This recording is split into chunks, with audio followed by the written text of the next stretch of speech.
Welcome to the Fast Leader Podcast, where we explore convenient yet effective shortcuts that will help you get ahead and move forward faster by becoming a better leader. And now, here's your host, customer and employee engagement expert, and certified emotional intelligence practitioner, Jim Rimbaugh. Call Center Coach develops and unites the next generation of call center leaders. Through our e-learning and community, individuals gain knowledge and skills in the 6 core competencies that is the blueprint that develops high-performing call center leaders. Successful supervisors do not just happen. So go to callcentercoach.com to learn more about enrollment and download your copy of the Supervisor Success Path ebook now. Okay, Fast Leader Legion, today I'm excited because I have somebody on the show today who's going to help us to stop doing something so that we can move forward faster. Aaron Edelheit was born in Marlton, New Jersey, but grew up in Boca Raton, Florida, along with his 2 brothers, Mark and John. Around the age of 9, his father was reading the Wall Street Journal, and Aaron asked him what all the numbers were while pointing to the stock listings. He explained it to Aaron, and it seemed fascinating. It wasn't long until he was hooked. Aaron had always been fascinated and interested in business and investments. For some unknown reason, he's been reading the Wall Street Journal since he was 9. I think his dad had something to do with that. He started his own money management firm at the age of 23 and lived above his parents' garage. Then he started a small side business, buying foreclosed homes and fixing them up and renting them out. He started with 16 homes in 2008 and built it to up to over 2,500 rental homes with 80 employees. And he sold the company in April 2015 to a publicly traded real estate investment trust. Aaron has been featured and quoted in the Wall Street Journal, New York Times, Bloomberg, and CNBC, among others, and has given lectures on business and entrepreneurship in the U.S., Canada, and South Africa. He is the Chief Strategy Officer of Flow Technologies and the CEO and founder of Mindset Capital, a private investment firm. Most importantly, he wants to be a good father and husband, and that he tried in his own little way to make the world a better place. Aaron currently lives in Santa Barbara, California, with his wife, Valerie, and his 3 kids, Nora, Max, and Miles. Aaron Edelheit, are you ready to help us get over the hump? Yes, I am. I'm glad you're here. Now, I've given my Legion a little bit about you, but can you tell us what your current passion is so that we can get to know you even better?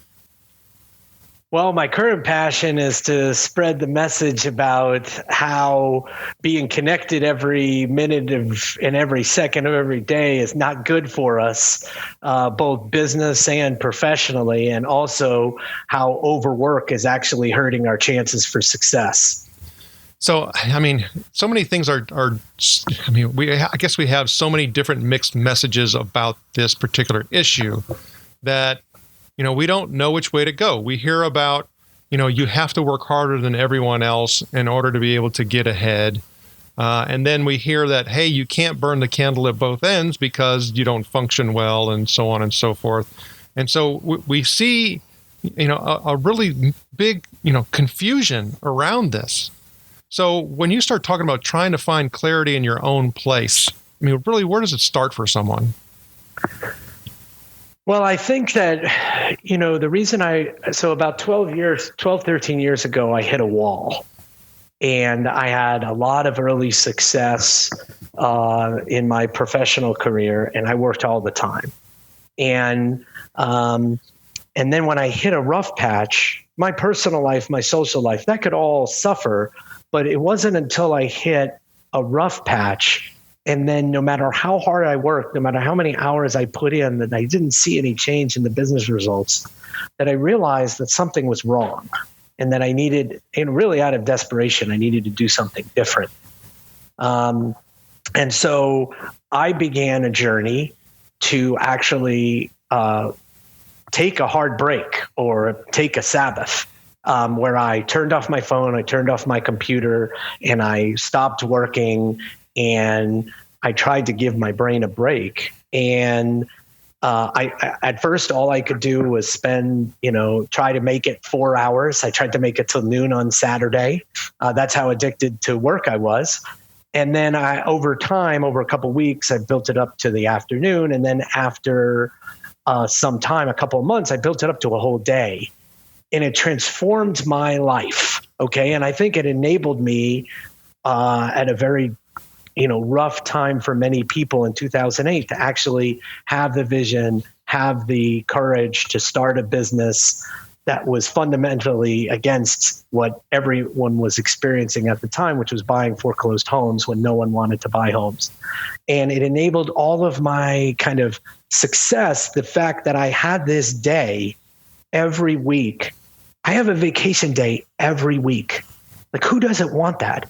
And I found that I had this time to decompress, to process, for renewal every week, where I could get excited for the upcoming battle every week. And so after I sold my company, I spent the last 3 years researching and writing this book. There are 200 footnotes in my book, because my book is the business case for the Sabbath. Okay, so I wanted to prove definitively that this is good for you. So there are studies from like Harvard and Stanford and Centers for Disease Control showing that once you work past, going back to your original question, once you work past 55 hours a week, in the long run, it's all garbage. In the short run, you can grind yourself. Anyone can accomplish something over a couple of weeks, even a month or 2 months. But in the end, it's going to affect your decision-making, your ability to think clearly, be innovative, be creative, and all of this has been shown over decades of research. And so what I wanted to show in this book and share with people is that, okay, so what do you do with this information? And my idea is that there's a tool that's actually thousands of years old, that is practiced across faiths and ideologies, even secular people, basically taking a Sabbath. Well, and the book is titled The Hard Break, The Case for the 24/6 Lifestyle. So it's kind of funny that you're saying that, we've known this for thousands of years, but yet, we're not only just repeating, a pattern, we're actually deepening the pattern, even, and passing it down to even younger generations. Before we got on this interview, we were talking about one part of the book where, you mentioned specifically, and this is based on studies that you found, talking about how teens are even, especially at risk with all this. And these teens, are going to be, people who are in the workforce, really darn quickly. And when we look at that entire, emerging generation of workers, and also looking at the fact that we have so many unclaimed hours, of vacation time that, is this really going to ever stop? Well, that's why I wrote the book, because I want to make this case. So it's, you and I remember a time before cell phones, before we were connected, when you were home from work or you'd be away, you'd be on vacation. You might be able to call in via payphone or do long distance, but it was kind of a hassle, right? Now we have instantaneous communications. We're connected every second. But not only that, we're connected to every second to every person that has our contact information. So people who can email us, they can text us, they can send us social media button, likes, pokes, all that stuff.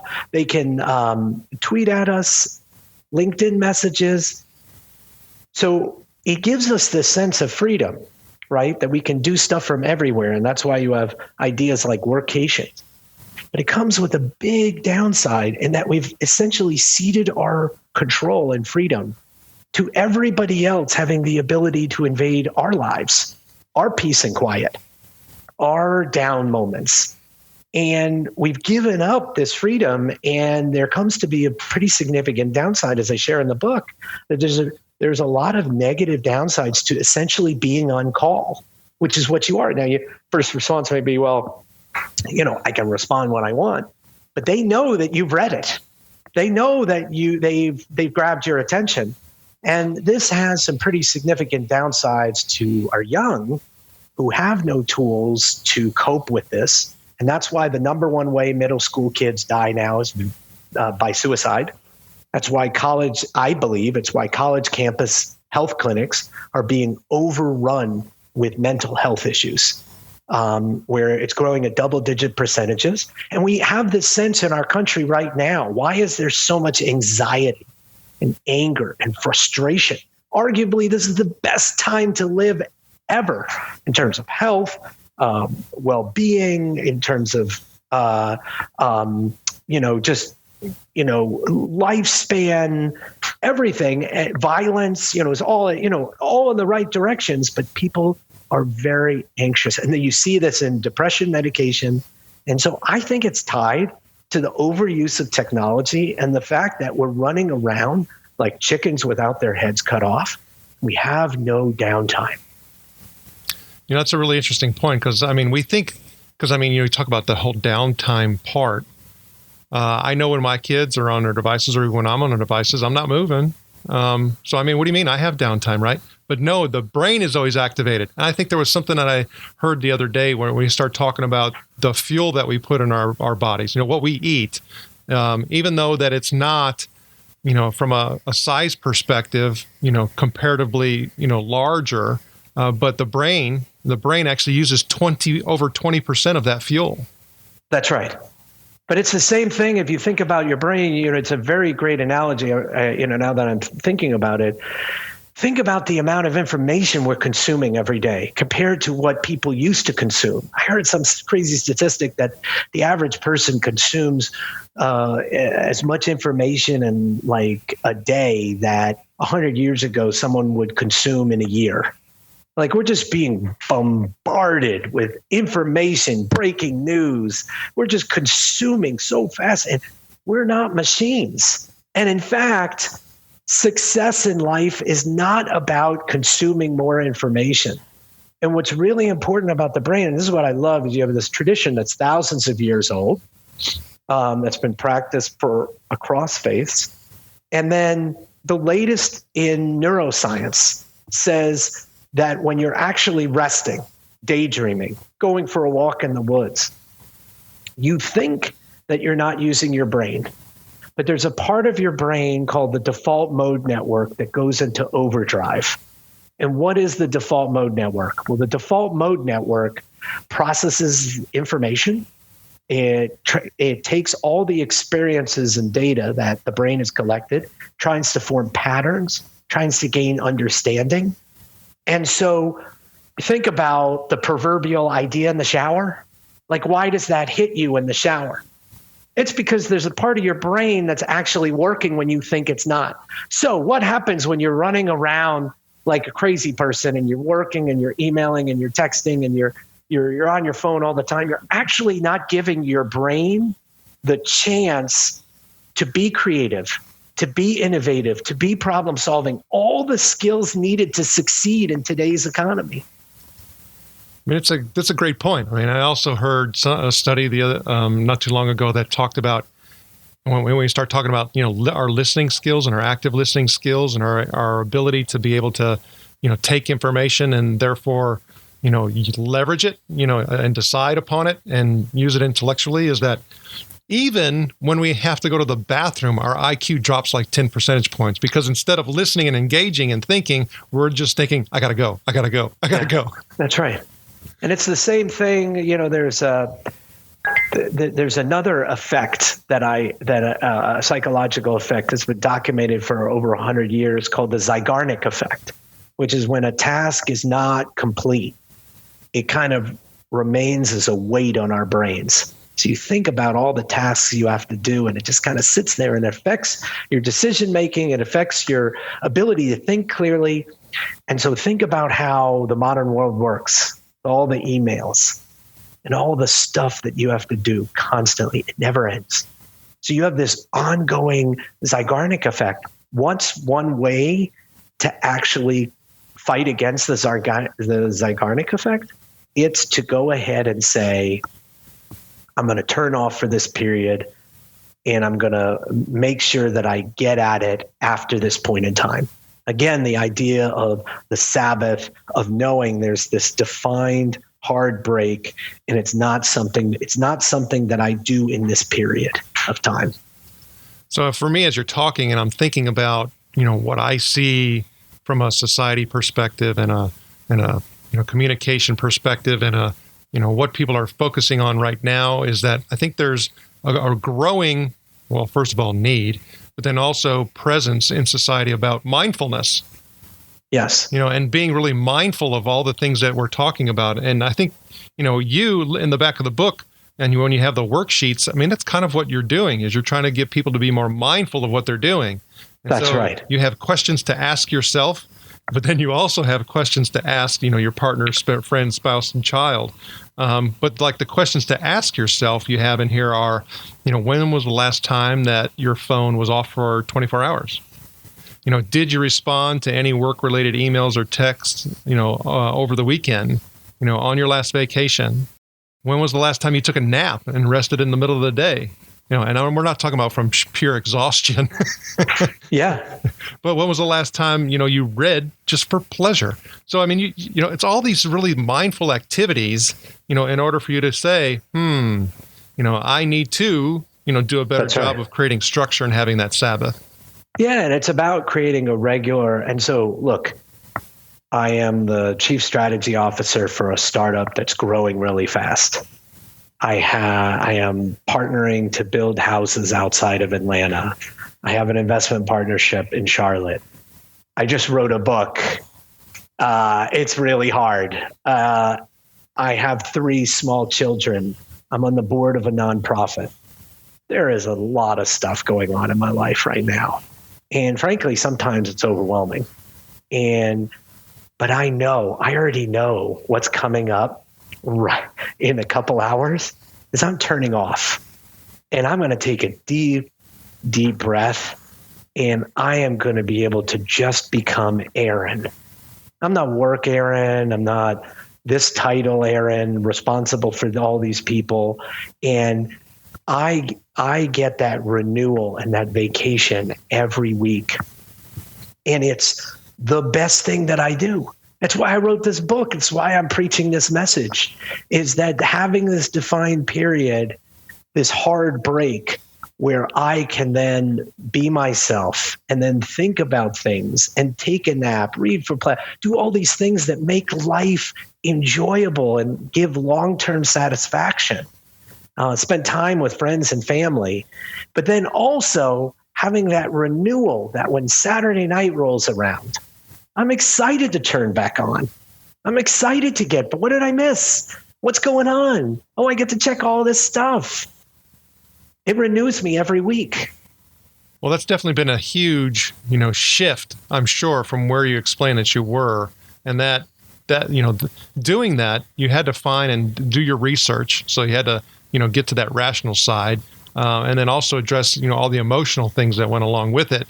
And with that, as far as that emotional piece, oftentimes we look towards quotes in the show to help give us some inspiration and hopefully, point us in the right direction. Is there a quote or two that you like that you can share? Well, I mean, one that I would share is from Abraham Joshua Heschel, who was a very famous rabbi, actually marched with Martin Luther King Jr. and actually called it praying with his feet. Which I love. And he wrote a very small book, great book called The Sabbath, and he calls it a palace in time. And so you think about what's short, what's scarce, what's in short supply at this day and age, and it's time. And I think a lot of people are starting to realize that it's not necessarily things, but experiences. And the value of time is incredible. Why not give yourself the gift of time where people can't grab, your attention won't be taken away, and that you can actually just be you. And so give yourself this kind of palace. I've called it a vacation. And so I've always loved his turn of the phrase, calling that the Sabbath is a palace in time. And here's the thing is it doesn't have to be religious. So I profile people in the book that are secular, Christian, Jewish, Mormon, Seventh-day Adventist, corporations that are doing it for non-religious reasons like Boston Consulting Group. Well, there's definitely, some good practices in many of those faiths and religions. And, if you don't have one that you follow, I mean, you definitely still have to have, the things that we're talking about is, where you have that mindful restfulness piece, that reflection, all of those things are critically important. Now, I know that when you started talking about, going through everything, that you went through from a heavy work perspective, and even before that, and even since after that, you probably had some humps that you've had to get over where, it really got you to where you are today. Can you share one of those stories with us? Well, I can tell you is I'm still addicted to my phone as much as everybody. My wife has taken my phone from my hand and thrown it in the bushes. Okay. She complains that she just sees the top of my head because I'm looking down at my phone. Okay. So just because I turn off, I wrote this book half to myself than to anyone else, just to remind myself, I love Twitter. I'm on Twitter. You can find me at Aaron Value, AARON, and then Value. I think it's amazing. This is not a screech or cry against technology. It's just like anything; it can be good or bad, and it's how you use it. And I just think that people we have this new technology. We're not realizing all the downsides from extreme overuse and from overworking. And so I still struggle all the time. And I can tell you is that, and I write about this in the book about how important it is to prepare and how you can actually do this. There's a lot of how-to tips, but my scramble before I turn my phone off every week, that's still not something that I've perfected. Because there's all this stuff to do. I'm going to turn off. Like I'm off. And so there are emails to send, there are people to call, there's stuff I got to have be in place. And so I still struggle with it in some regards. I'm not saying that please don't think I have all the answers. This is just one answer. Well, the Fast Leader Legion wishes you the very best. Now, before we move on, let's get a quick word from our sponsor. Need a powerful and entertaining way to ignite your next conference, retreat, or team building session? My keynotes don't include magic, but they do have the power to help your attendees take a leap forward by putting emotional intelligence into their employee engagement, and customer-centric leadership practices. So bring the infotainment creativity of the Fast Leader Show to your next event, and I'll help your attendees get over the hump now. Go to beyondmorale.com/speaking to learn more. All right, here we go, Fast Leader Legion. It's time for the Hump Day Hoedown. Okay, Aaron, the Hump Day Hoedown is the part of our show where you give us good insights fast. So I'm going to ask you several questions, and your job is to give us a robust yet rapid responses that are going to help us move onward and upward faster.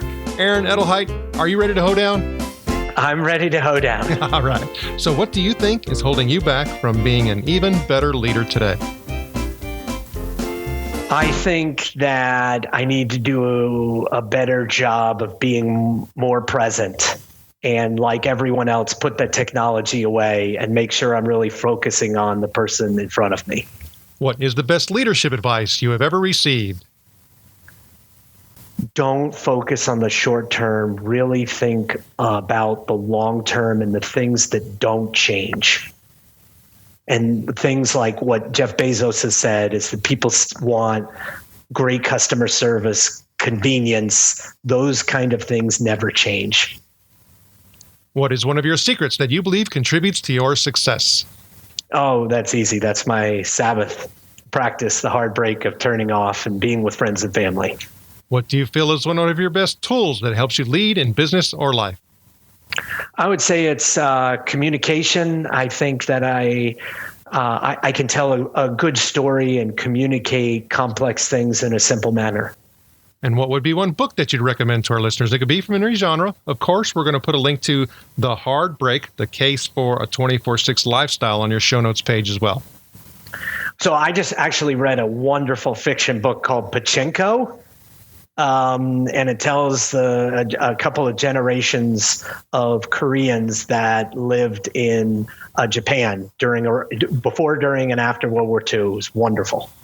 Okay, Fast Leader Legion, you can find links to that and other bonus information from today's show by going to fastleader.net/Aaron Edelheit. And that is EDELHEIT.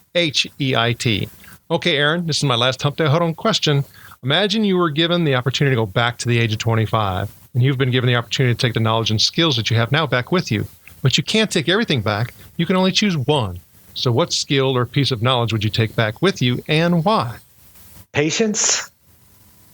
I was in such a rush to be a success. I even left college early. I tried to graduate college early, and I wanted to get out there and work, and got a job, and then immediately started, managing money and started seeing success. And I was so focused on just being a success as opposed to having a balanced life.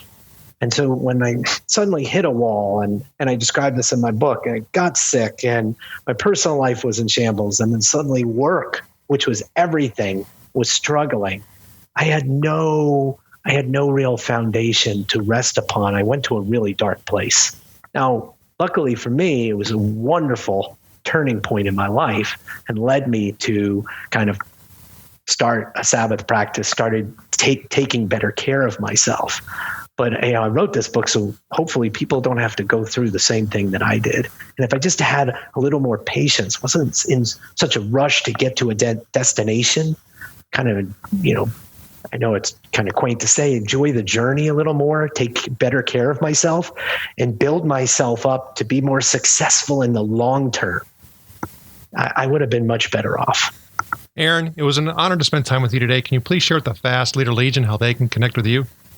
Sure. Well, you can find my contact information on my website, thehardbreak.com.